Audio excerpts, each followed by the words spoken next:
Welcome to the Bold Book of the Day with Dr. Denise Nicholson, a show that is a central hub and safe space for authors to share their stories. The Bold Book with Dr. Denise begins now. Hello, welcome to the Bold Book of the Day. My name is Dr. Denise Nicholson, and I created this podcast for inspiration. Today I have Dr. Robert Hicks in the house. I have to get it right because you worked hard for that, and so let's give you your handle.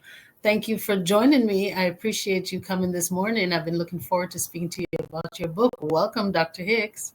Thank you so much. I appreciate you hosting me for the program. Dr. Hicks, you have wrote an inspiring book, and I want to share a little bit about your inspiration for the audience. So what inspired you to write Wounded for Life and focus on the intimate lives of Union veterans from the Civil War? Well, the inspiration came from a discovery I made in a library collection. I used to be a director of a museum in Philadelphia, a medical museum, the Mutter Museum, Philadelphia, which also has a historical medical library with materials that span 1,000 years. We were preparing for an exhibition in the anniversary years of the American Civil War, and that came to be. It was called Broken Bodies, Suffering Spirits, and it was a real intimate look at bodies in war, not telling big pictures of how they did ambulances and organized hospitals and trained doctors, but to focus on intimate people. And the discovery I made in the library, which inspired the entire exhibit, was a collection of questionnaires that had been filled out by Civil War veterans of the Union Army, many, many years after the war. And the doctor responsible for this was a man named Weir Mitchell. He and his son, who grew up to be a doctor, decided they wanted to check in with some veterans who were still alive 35 years later to ask how their bodies were doing. The common denominator here was that these were men that suffered some pretty awful wounds or injuries during the war. And he had some clinical questions, but it was a check-in. How's your life going? 35 years later, these men are in other walks of life. They've married, they've had some kind of jobs, or they didn't have jobs. And the government helped the doctor find addresses for these people through the pension system. And so this is unusual because of all the millions of soldiers that served in the Civil War, nobody thought to send them any kind of a survey later in life to ask how they were doing, ask how their bodies were doing, what they were feeling, what are they eating, do they feel pain, what was the nature of the healing process that they underwent, if they healed. Some of them didn't entirely heal. And I learned through this whole exercise of writing the book that sometimes there's just no finality to healing, no matter what the doctor says. There could be pain that lasts forever. So Dr. Mitchell is the link to 4 soldiers I write about who all completed and returned surveys. They were white soldiers because Dr. Mitchell did not attend to any Black Union soldiers during the war or after. But I wanted to look into that territory, so I also profiled 2 African-American soldiers of the United States colored troops who did not have the benefit of a doctor who was asking those questions. And I should say Mitchell's reason for asking all this was because he was a pioneer in understanding pain. And that is certainly a lesson I learned from this book. Pain is not an on-off switch. Pain can come and go. It can change its nature, change its character, change its location on the body. And it just doesn't go away sometimes, no matter what medicine you take. So that was true of these Civil War soldiers, and whether they talked about it with their families or not. So I was inspired by this treasure trove of unusual and unique questionnaires, which led me to explore these lives, but in a way that was peculiar. I wanted to give a wound's eye view, not a full biographical treatment, but a wound's eye view beginning with the moment these people were injured or disabled or wounded severely in combat, and look at how their life was shaped by those wounds. Lots of books come out every year about the Civil War, but very few look at the veterans of the war. And I like to think my book has a unique take on that by looking at the wound and the nature of the wound and its consequences. I'm thinking how surprised the soldiers must have been several years later when someone, came to ask about how they were doing. And that in itself is part of a healing process, just to know someone cared. Did you find that that was addressed once you looked at the surveys? It was addressed in a roundabout way. It was Mm-hmm. clear that some of the soldiers were immensely pleased that somebody was asking these questions, given the amount of time they spent responding to the survey. Some of them Right. even went to a private physician so that the physician could also respond according to what the physician was seeing in the patient at that moment in time, 35 years after the war.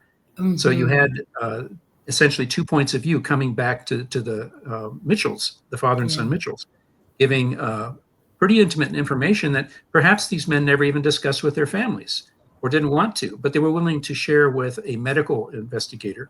And in one case, this was a physician who had actually seen this very soldier who responded many, many years later. So you can infer that there's some gratification in having an outlet to talk about something they have not talked about for 35 years. Beautiful. Your book is described as both a combination of Civil War history, disability history, and the history of the body. How do these elements intersect in the stories of these veterans? Well, the Civil War is the common denominator here. These were Mhm. all men from various walks of life who served in the Union Army, fought to keep the country in one piece.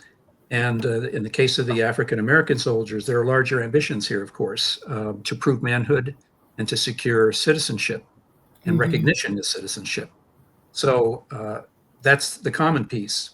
But where all these points seem to intersect is evident in the record of pensions. The government began granting pensions as these casualties multiplied during the war because we had huge, huge numbers of casualties. And if you figure the population of the United States today is 330 million, at the time of the Civil War, it was 33 million. It was 10 times less. And yet, in that war, at least 750,000 soldiers died.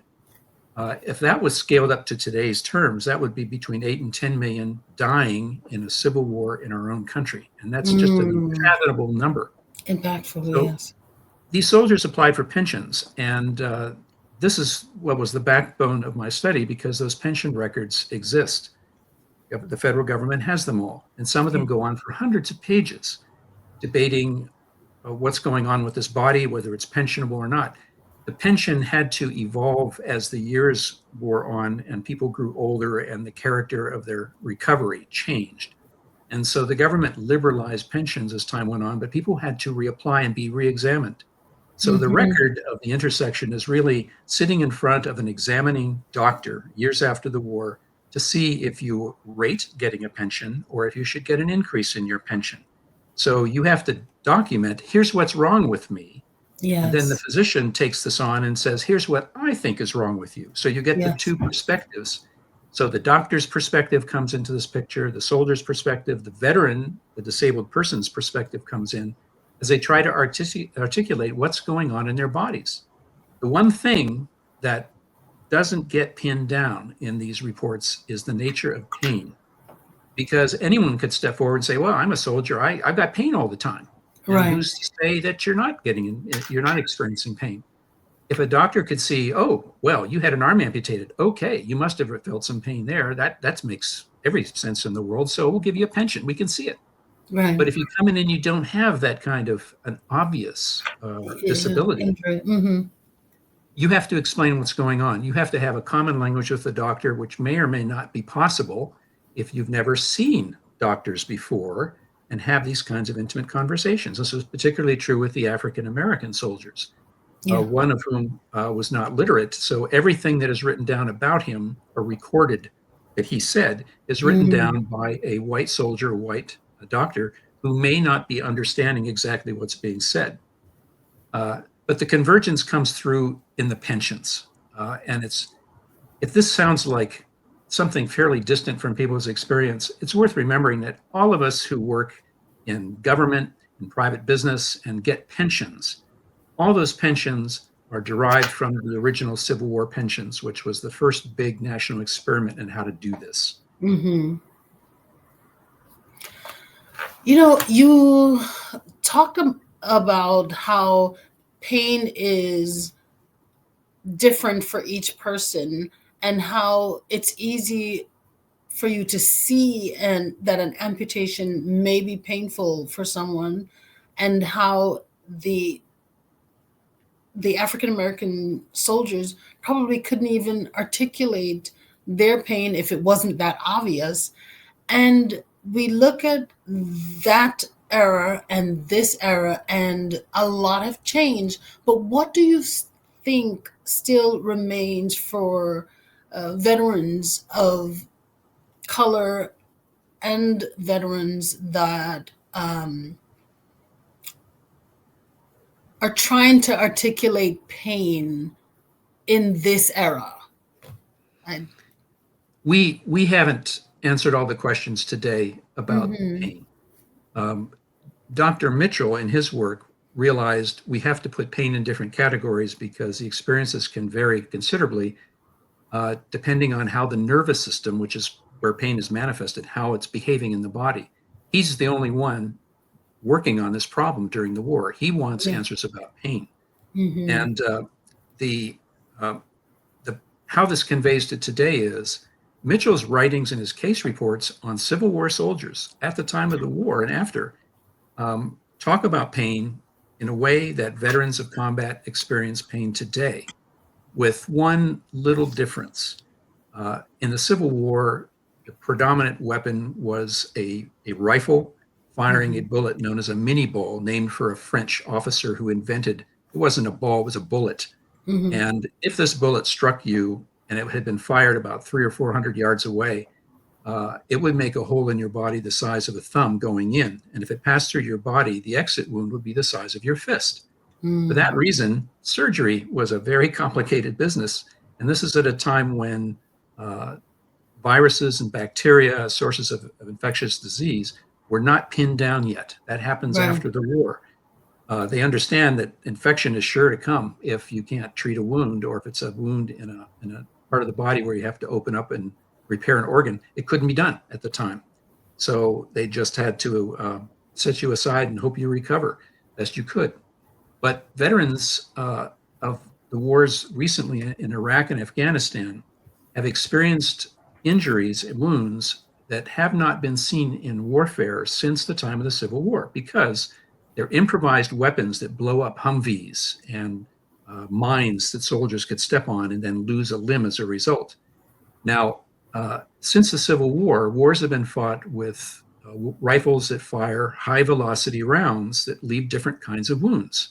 So now we're seeing with these terrorism inspired incidents that wound our soldiers, they look like Civil War wounds. And doctors who treat them tell me, says, we haven't seen these kinds of wounds in quantity since the time of the American Civil War. So Right. we've got one eye sort of cocked in that direction to see what did those Civil War doctors do when they were working on this.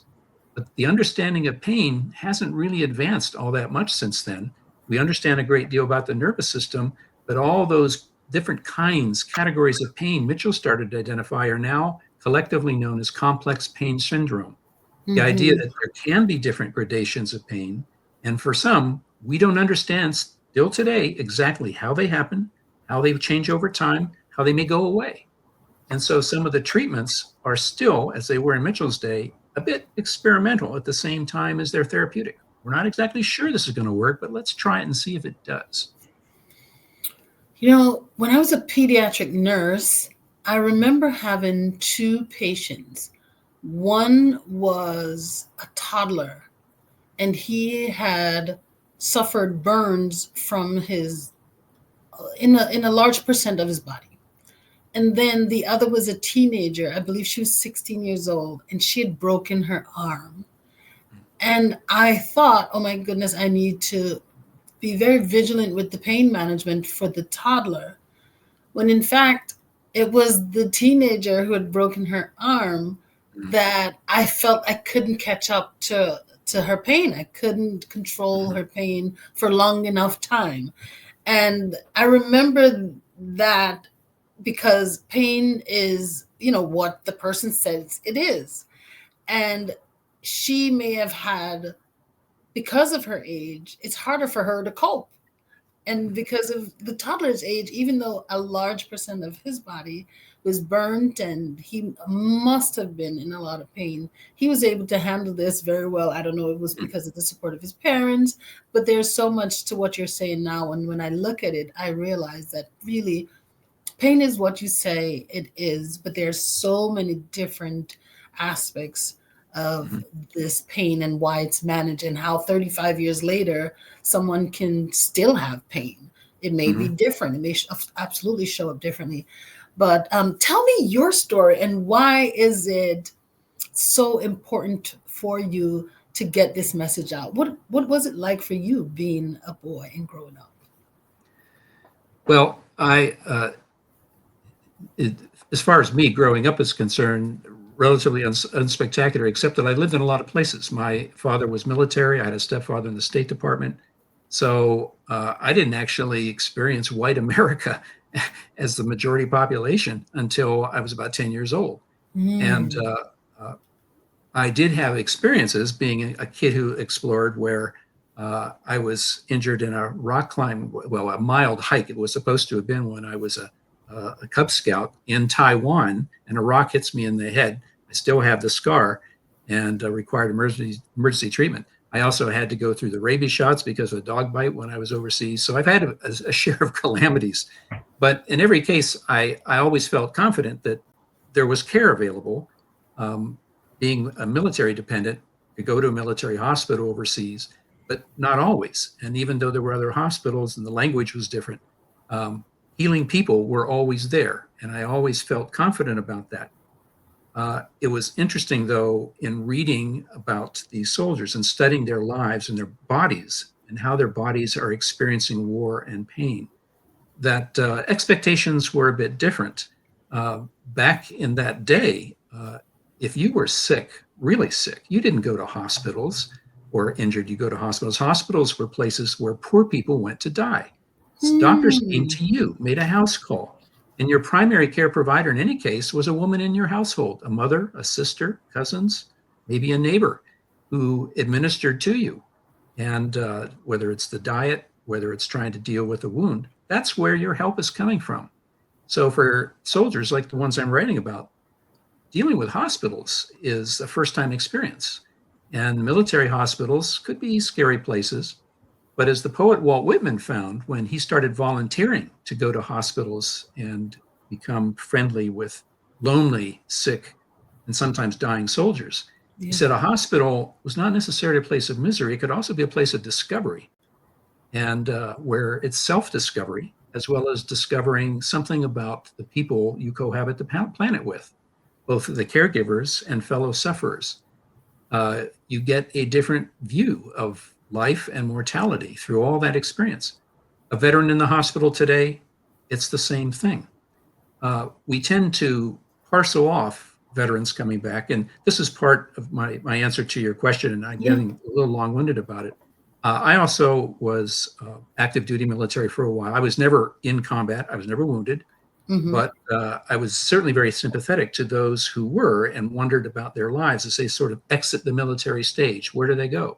People don't go to visit, say, Veterans Administration hospitals unless they know somebody there. In the Civil War, hospitals were very public places. Military hospitals, people would come and go, sometimes just to see what it was like, sometimes just to see wounded men or thank men for their service in some cases. Walt Whitman went to befriend people, offer them small doses of help, whether it's giving them a fresh orange or an apple, or giving them a newspaper, giving them a pen to write and paper to write a letter home to their parents.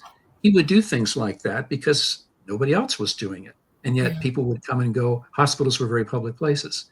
The atmosphere was different then, but the wounds, the suffering, the loneliness hasn't gone away.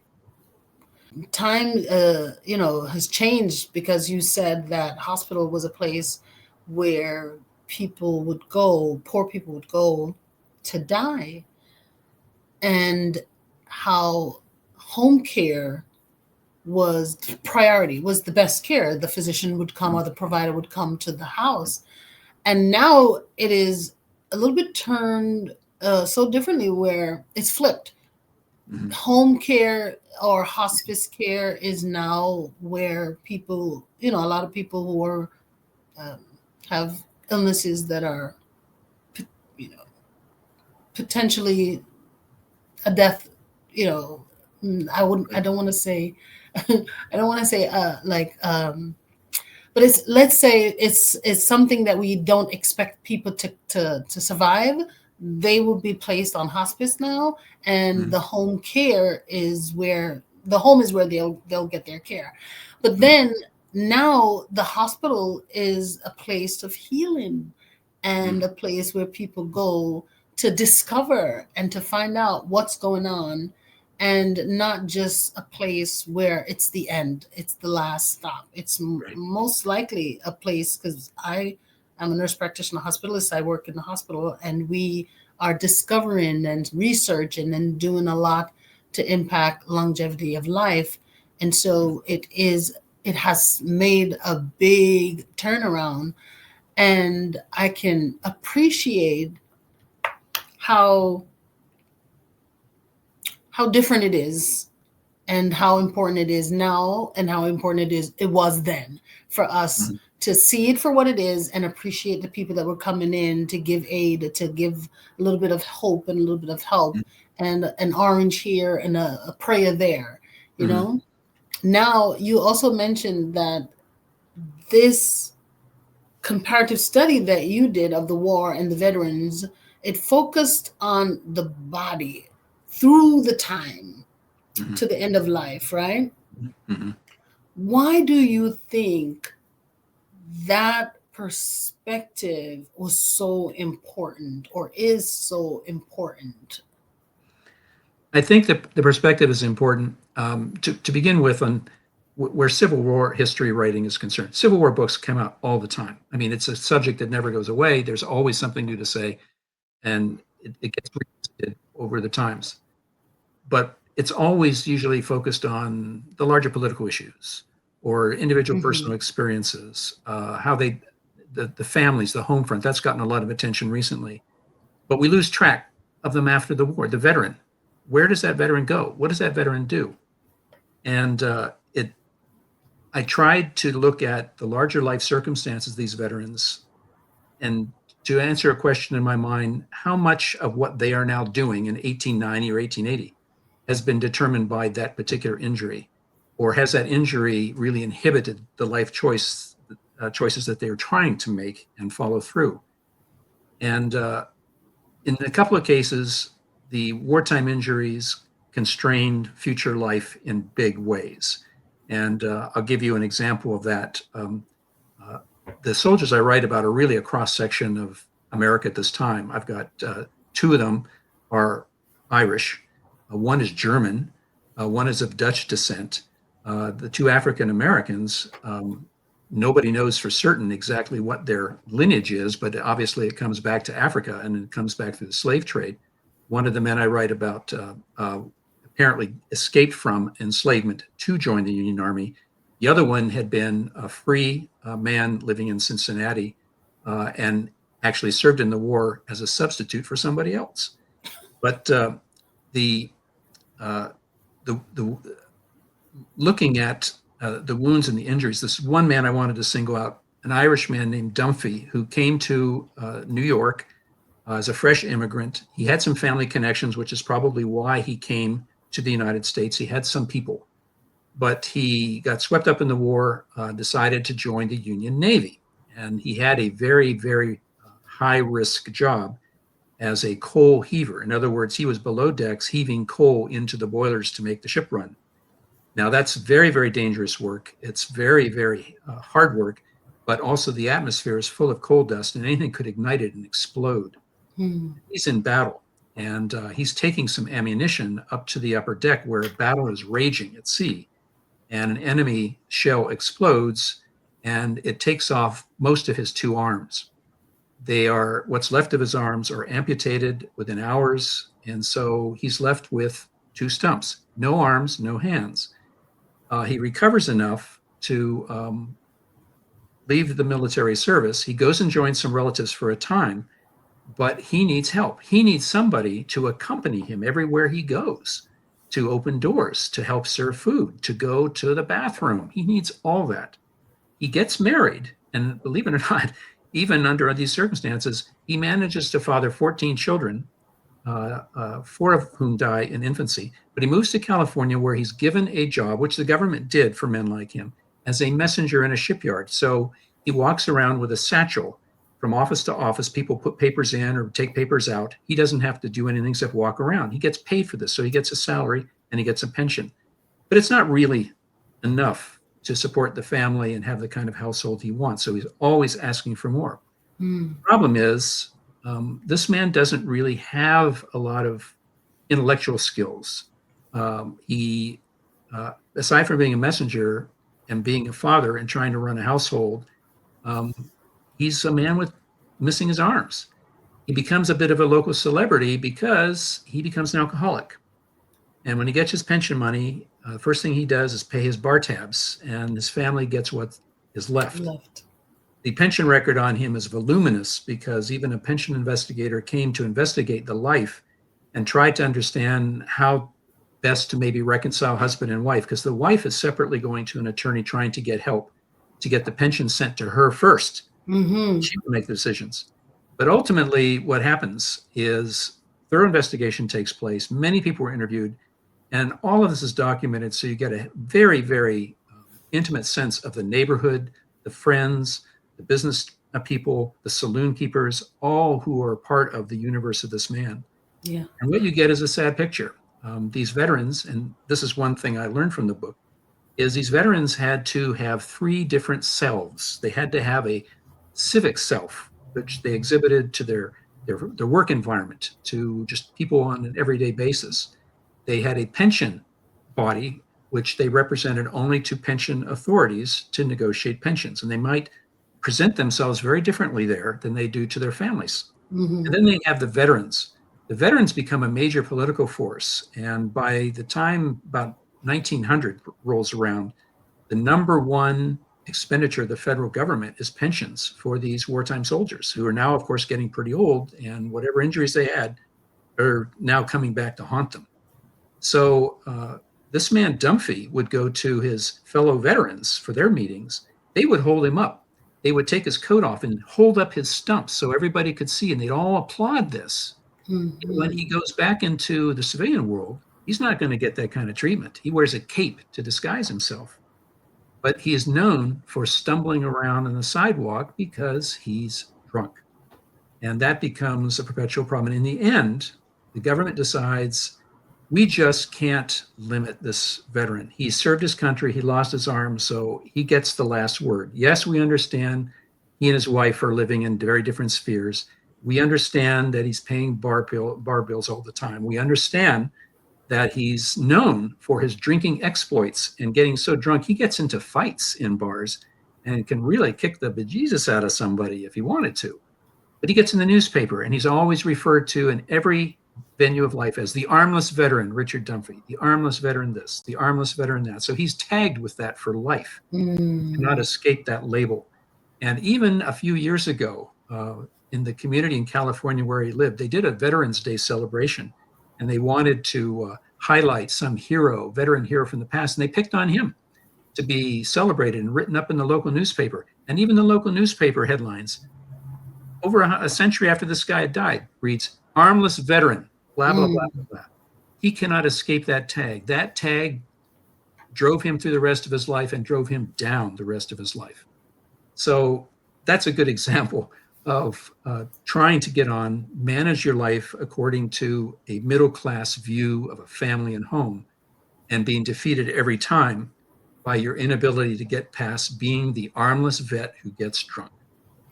And as you were sharing his story and painting the picture of the civic guy and the pension guy and the different selves, the different roles that he was exhibiting, I was seeing a man that was still in pain and using alcohol to help him deal with his pain. And although you mentioned phantom limb syndrome in the book as a part of the theme of the book, I was seeing this in him, that it may not be phantom pain only. It could have been a number of different things, because they alone know what they've been through in wartime, and how it really scars them and mar them. Now he's walking around without these limbs, and maybe that was one way of dealing with it, even though it was impactful and devastating for the family. Phantom limb pain, it exists, and phantom limb syndrome is one of the recurring theme in your book. How did Civil War veterans cope with this condition? And I guess what can we learn from their experiences? Everybody today, I'm sure most of your, if not all of your listeners, recognize this term, phantom limb syndrome, the idea that you could have a limb taken away and still feel it there. Dr. Mitchell, who circulated that survey, he is the one who identified that phenomenon. He's the one who named it, and he discovered it in the Civil War soldiers he was treating. And this was part of his examination of pain and how pain is working and how pain can be defeated or not. Because to him, the phantom limb pain is a pain. It is a painful sensation. And today we recognize that well over 90% of people who claim this phenomenon claim it as pain. And Mitchell discovered, like Dunphy is a good example, and other men, I talk about other amputees in my book, they may feel, for example, on a missing arm, the experience of the hand might be in some gnarled, tightened position, and the mind sends a signal to relax those digits. And it's the mind sending that signal that evokes the pain. This is still not understood why it happens. There are various ideas about it, and there's no 100% sure treatment for it either. But Mitchell was fascinated with this. Other doctors said, wait a minute, Mitchell, you're just off on this. How can you have pain when you don't even have a limb anymore? Right. But Mitchell recognized there's a thing here. This is really happening. The nerves are saying there is pain here. Yes. And he tried to explore and treat this. Interestingly, he used a novel therapy, which other hospitals were not using at the time, which was electricity. He could use both a battery and also a device that would hand crank and generate an electric current. So there was both what we would call today AC and DC current available, although at the time there was no language for this. There were no volts or amperes. There were no standards at all. So anything Mitchell did was both an experiment as well as an attempt to do therapy. So in some cases, he found the electricity could reactivate limbs or the nervous system that had gone dead in some part of the body. But at the same time, bringing that sensation back meant bringing back pain, which meant soldiers would start talking about an extreme pain due to the electricity. And now you had to be medicated with morphine for that. And one soldier underwent at least 100 injections for morphine while he was in treatment under Mitchell. And then that, of course, could lead to another issue after the war, which is getting addicted. So all these things are starting to come about with the Civil War and have been with us ever since. But Mitchell would even go to the extent of electrifying needles and acupuncture needles to insert in the skin to then turn on the juice and time with a musical metronome how long it would take electrical impulses to travel through the nervous system. Part of that was to help map the nervous system. The other part was to see if it's therapeutic. And he ended up concluding at the end of the war, he says, the best thing in my toolkit was really electricity. The worst thing in my toolkit, also electricity. Because you couldn't get consistent responses necessarily, or what worked today didn't necessarily work tomorrow. But he stood by electricity as this has got to be a key somehow to figuring all this out. But the phantom limb continued to vex him, and he never arrived at any big solution or governing theory about it. But he documented his cases so well that even when World War I started and these problems started to surface again, Mitchell's literature would come out and be used in a 20th century medical setting to try to figure all this out. And part of the reason why we treat phantom pain today. Yes. Wow. Yeah, the phantom limb. Groundbreaking work that, It Dr. was Mitchell was groundbreaking doing. work, all right. Yeah. And So electrical treatments during Civil War was really a significant thing. And part of the founding American neurology, right? in one hospital, wherever Hmm. Mitchell was, Yeah. um, the U.S. Army had standards for everything, what should be in hospitals, the medicines, but electricity was not part of this picture at all. This was all Hmm. Mitchell's doing. And Hmm. he was a good friend. He's a Philadelphia physician, well known at the time, well, becoming well known. But he went to a colleague who taught physical science, or as they said at the time, natural philosophy, Yeah. at a place called Central High School, which still exists today, which was the best physical lab setup in town, more than the University of Pennsylvania. And he borrowed their electrical gear to use. So it was all done experimentally on his own. But he had a good friend in the Surgeon General of the Army, and he said, Philadelphia is now the second biggest hospital city in the war here after Washington, D.C., but where I'm seeing all these patients with strange things happening to their nerves and this phantom sensation thing. So, hey, my good friend, Surgeon General, could you set me up with a special wing on a hospital that's only devoted to these cases so I don't have to see other kinds of issues? And also take care of all the red tape paperwork for me. So his good friend arranged it. So there was a special ward for that. And it was where American neurology was born, in this work that Mitchell was doing with Union soldiers. The same hospital, by the way, was also setting up some other experimental wards. And the next ward down the hall was looking at cases that were aggregated together for study because they all had to do with some deficiency of the heart, soldier's heart, they began to call it. What the nearest thing we call it today is combat stress. Some Hmm. of the ingredients that make up what we now call PTSD. PTSD was not a thing that was defined at the time of the Civil War, but you could recognize components of that Yeah. in some of these case histories that Mitchell is taking on.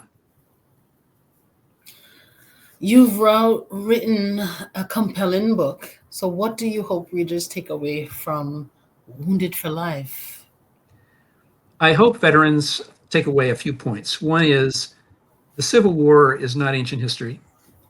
Particularly on the medical front, it's still very much with us. Some of the things identified in the Civil War are still not well understood. So, if in reading the book, they will see that the Hollywood caricature of Civil War medicine is not just, hey, we yank them in, amputate limbs, and then stick them out there and they recover or die with no anesthesia. That's a common Hollywood image about Civil War casualties. It's a lot more complicated than that. And by the way, that myth that they didn't use anesthesia in the war is a myth. About 95% of surgeries north and south were conducted under anesthesia, with chloroform and ether. So they're doing something right. Yes. It's historians tend to evaluate Civil War medicine in terms of all the things that we do today that they couldn't do, which is Hmm. sort of a backwards way of looking at it. We should look at what they did well, what they were trying to understand, and what understanding they came to in the end through all these Yes. casualties. So I hope there's an appreciation for that. I hope it also maybe uh, strikes people's consciences that, well, whether we support some of the wars our country undertakes, we have veterans. And those veterans may depart that scene of combat, and that combat recedes into memory, but the veterans are still here. And if you've got a veteran in the family, or if there's a veteran um, maybe take the time to talk to them about their experiences. And if they have been in a combat theater, see if they're willing to talk about it. They tend not to because they feel that they are not going to be understood by the larger public. And Yeah. most people today don't have a direct contact with military service. So it's a way to think about the people who do that kind of work and the people who have to suffer as a result of performing that service to the country. So if it awakens a sensibility there, I think it's good. And also, particularly in reading the experiences of the white soldiers and the African American soldiers, it's a reminder that there are huge disparities in receiving healthcare today. And also, trying to communicate what's wrong with one's body is not always easy. And the person that you're telling ills to may not have the spectrum of sympathy that you hope to get. So one thing that comes out of this book is that Mitchell particularly noted this in his records. He said it was absolutely vital to have conversations with patients who could talk about their bodies. That was absolutely essential. And this was in an era where you don't have lab tests. You don't have things to attach to a body to read something going on underneath. You have to rely on what you see and what they tell you. And that dialogue became extremely important. And he makes it clear that sometimes it makes a difference between getting decent health care or not, is being in command of your body, being able to talk about it. So that's a collection of things that I got out of this. Did you touch on racism in your book? Yes. Particularly of the two soldiers, the African-American soldiers, they had very different experiences after the war, and one had been wounded by being shot 4 times. And the other one that I'll talk about for a moment did not receive a war wound as such, but he received a war injury and then a war disease.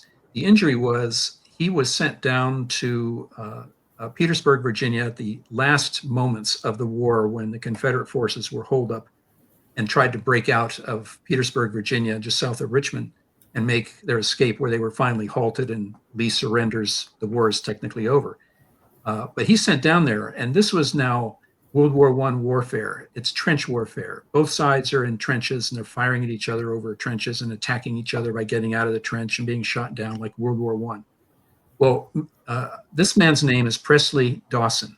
His name is also Presley Dorsey. He changed his name when he went into military service. He appeared to be somebody who had escaped enslavement and probably was looking over his shoulder and changed his name. But here he is under fire in the trench works, and something explodes. It dislodges the trench works. It falls on him. It does some pretty heavy damage to his right knee. It dislocates his kneecap, and for some reason, he did not receive medical care. And what I think happened is this man was fairly strong, and we have evidence he had very strong upper body strength. He probably tried to disguise his wound because he did not want to go to a hospital. He did not want to be removed. That's my theory about this. But he ends up walking with a decided limp, but not bad enough that he has to be discharged. What happens to him next in that hot Virginia climate, he gets malaria from a mosquito, and he's hospitalized for that. And then his war experience gets a lot different from white soldiers because the war ends in spring 1865, but they send all the black soldiers down to an island off Texas at the entrance to the Rio Grande River because they worried that Confederates might have gone down to Mexico, regrouped, and they were going to come back and fight again. So they were sent down there, and one of the colossal military blunders of the war takes place. The black soldiers are put down there, and they're forgotten. They're not supplied.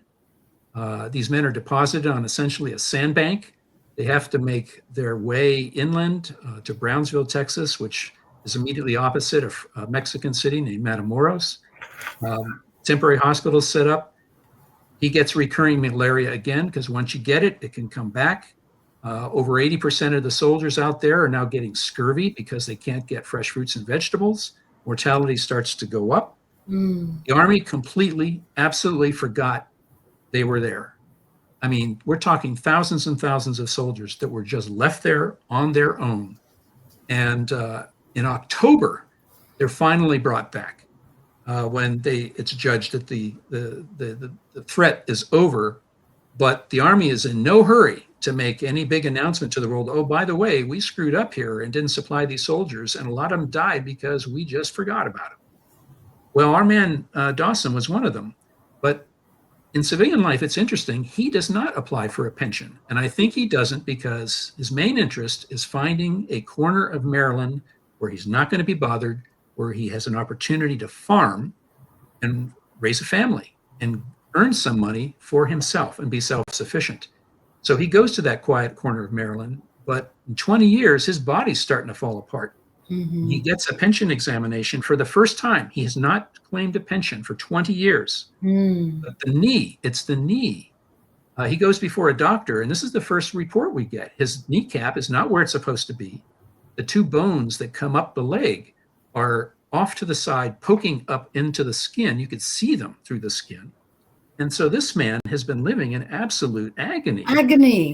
And he's been lame. He's nevertheless married. He's had children, but he has stayed away from the government. He has stayed away from big cities. But now he gets a pension, and they finally give him one for this. But eventually it's not enough. And through a clerical error, they end up taking his pension away from him. And he has to go back. Now, he is not literate. His wife is not literate. All of the people in his community are not literate. So he has to go to a lawyer who knows the ropes about the pension system to represent him. Again, anything we know about this man has been recorded by somebody else. Yeah. So even his friends, associates, even his wife have no knowledge of his background before the Civil War. He's kept that quiet and to himself. Yeah. But now he needs a pension because how can you be a farmer living like that? And yet he managed for 20 years before seeking any help for it. It was a little difficult because since it was never treated in the Army while he was in service, there was no record of that injury. But they finally said, okay, fine, we recognize this injury, and they gave him a pension for it. He died in the early 20th century. It became a problem for his surviving wife because he had been married twice. The first one, marriage just didn't work out, and they moved apart, and the wife subsequently died a couple years later of some disease. He marries again, has children, and this is the woman he's married with for like 30 years. And yet when he dies, wife number 2 applies for a pension and can't get one because there was never a record of a divorce from the first woman. Oh, and the pension authorities that send out an investigator and who actually finds at least a marriage certificate for the first marriage, finds a marriage certificate for the second one. But it's a very interesting insight into the culture of freed and enslaved people, because the pension officer writes back to his boss. He said, we're going to have to apply some different rules here when we deal with the African-American soldier, because in these communities, normally, if it's the law, you record a marriage, it has to be recorded on a license and filed with the county recorder, official record of the marriage. But the Black preachers use the same paperwork, but they keep the record as a private record. They don't turn it into the county. It's not recorded. So we have to seek out the preachers, if they're still alive, and see if they have a record of the marriage. In this case, he found the record of the marriage just that way. But he writes, he said, we're going to have to be more liberal about how we do this, because these people don't deal with this white infrastructure of pension systems. They're trying to live completely apart from this, and their background is enslavement. So we're going to have to be more liberal about this. And yet it was still a stopping point. Wife number 2 tried repeatedly to get a pension. She's turned down every time for the same reason. No divorce record from the first wife. So it's a bigamous relationship. Can't help you. And she dies working as a household laborer in a community in Pennsylvania to the end of her days, and dies without a pension. The only good news there was the husband, the ex-slave who suffered all this, had managed to secure a mortgage on a property, and he rented it out to tenants. And after he died, the mortgage came clear. So the family actually got something in the end. And I chose this particular soldier because I was friends with his grandson, not great-grandson, not great-great, the grandson, and who said, that spot of land was legacy. And this spoke directly to an issue that we hear talk about today, about the need to create a legacy of wealth that transfers from generation to generation. And that is what this man was trying to do. Through his pain and suffering in his private corner in Maryland, took him dying to realize property now comes to the family, owned for the first time by that family. Thank you so much for sharing. I just wish we could be here all day. Okay, the way you share the stories are just common, interesting, relaxing. But I learned so much, and I wish we could touch on them. One of which is mistrust of the government. And that's one of the reasons I'm gathering that, Dorsey could not, express all of the things he was going through and all of the things that he needed to go through. And it is, again, his wife, even though she has paperwork to say, yes, they were married, they still, I guess, did not trust the government enough to divulge all of their information and to do things by their book because they don't trust the government.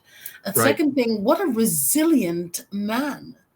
And Yes. it just speaks of the power of the mind and how one person could be in pain and still survive enough to go out, work that, get that parcel of land, work that parcel of land and pass it on, insure it and pass it on to the family. And they now have a piece of their father's hard work and all of his sacrifice for this country. They still have a piece of America. And that's Yes. a beautiful, beautiful, I love that you shared that story. And I feel like it made everything, because I was like, oh my God, I can't believe this. He's going through all of this. And then you shared that you were friends with his grandson. What a Yes. wonderful legacy.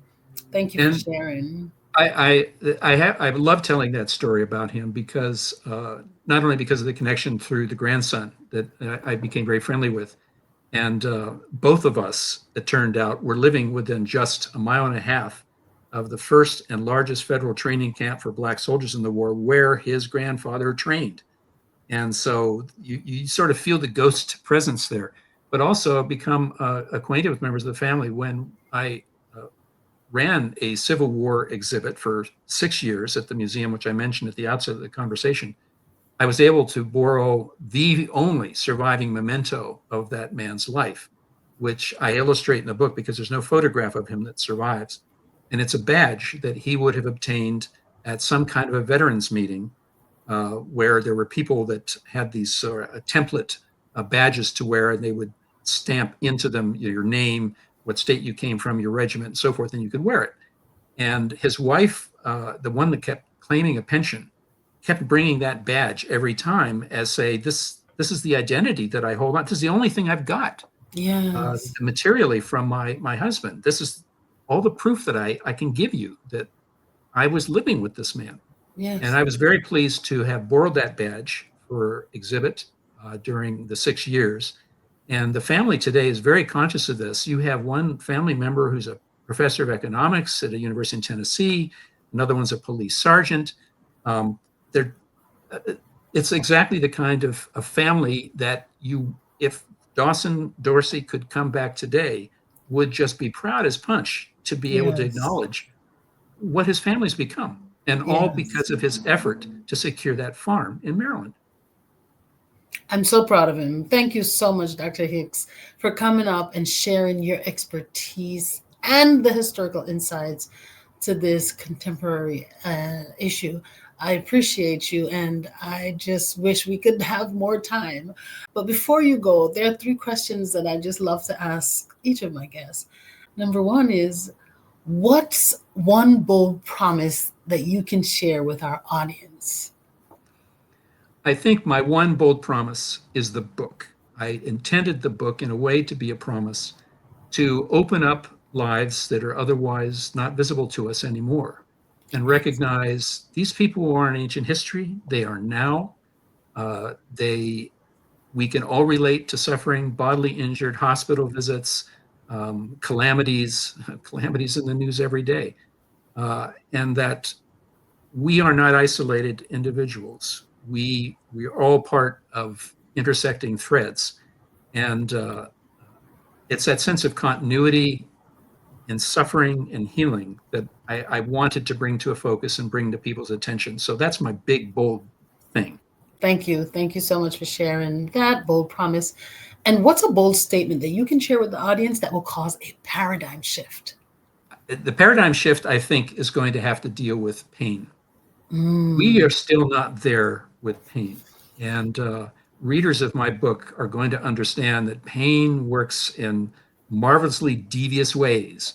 And it comes and goes. We all like to say, as our mothers would tell us when we got scratches when we were little, bear up on that pain, make a man out of you. It's a good thing. Build some fortitude and discipline, blah, blah, blah, blah, blah. Well, all those things have always been true. And we still get that pressure from society to not be wimps. But on the other hand, pain is very complex. It continues to be complex. Treatments continue to be complex. It is not a single phenomenon. We call it pain, but it has multiple manifestations. Mm-hmm. I even reach for the language of poets in my book to talk about pain and how to characterize it. And even the poets have trouble doing this because you can say pain, yes, it's present, I have it, but to characterize it beyond that, it's extremely difficult to do. Know that for health practitioners who, when you sit before them, they have to, of course, present themselves as confident and authoritative, but they don't have all the answers.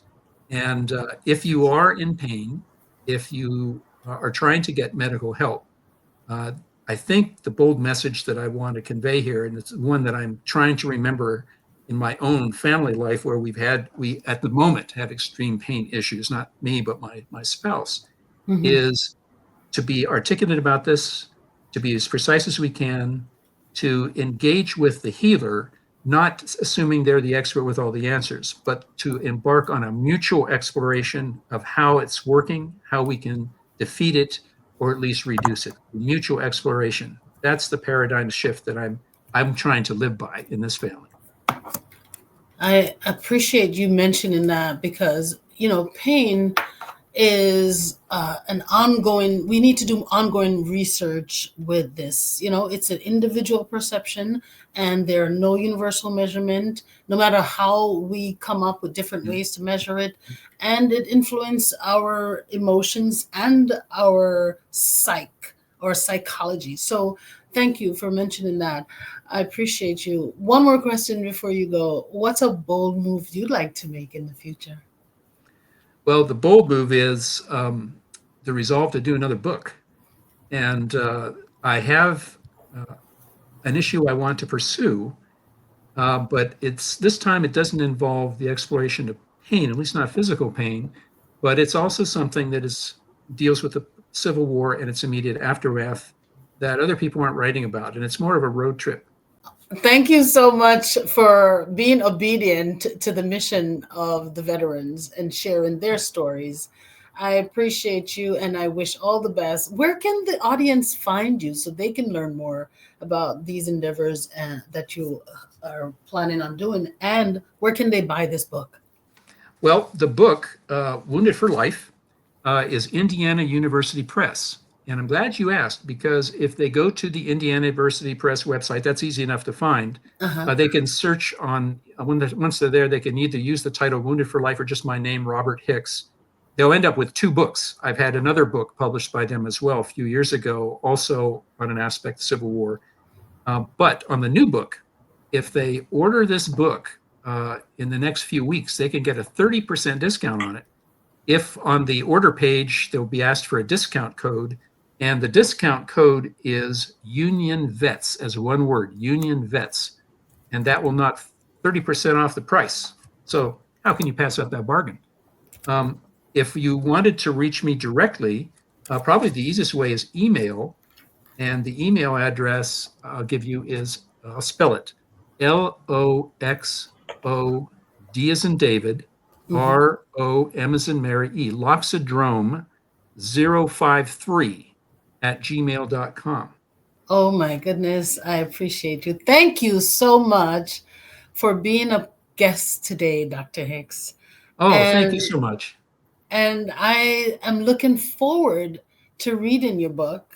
I'm hoping that the audience, that you guys visit his website, buy the book. They can find you on Amazon at the author's page. Now, listeners, I know that you've got a wealth of information today, and I'm asking you to subscribe and please leave a review and share this podcast. If you know a veteran or someone that has dedicated their time for our country, please share this with them and let them know that we appreciate them, we honor them, and we are grateful for them. Thank you for listening. Thank you for joining us for the Bold Book of the Day with Dr. Denise Nicholson, a central hub and a safe space for authors to share their stories. Follow Dr. Denise on Facebook and Instagram at Denise Nicholson, or go to denisenicholson.com. Remember, no one can share your story better than you.